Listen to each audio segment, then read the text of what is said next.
বিজয়নগর সাম্রাজ্যের ইতিহাসে সঙ্গম বংশের পরে আমরা আরেকটি বংশের নাম জানতে পাই। সেটির নাম হচ্ছে শালুব বংশ। শালুব বংশের শাসন 19 বছর ছিল, 1486 থেকে 1505 সাল, এবং এর প্রতিষ্ঠাতা ছিলেন নরসিংহ বা নরসীমা বা নরসিংহ শালুব উদয়গিরি।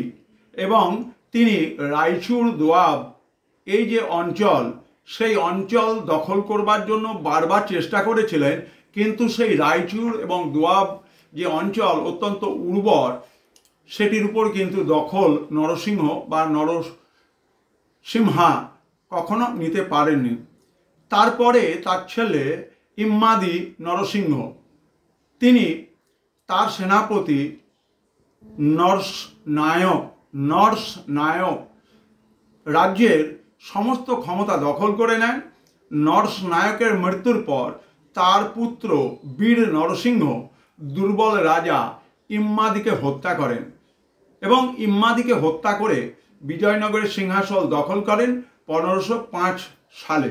এবং সেই থেকে শুরু হয় তুলুব বংশের শাসন।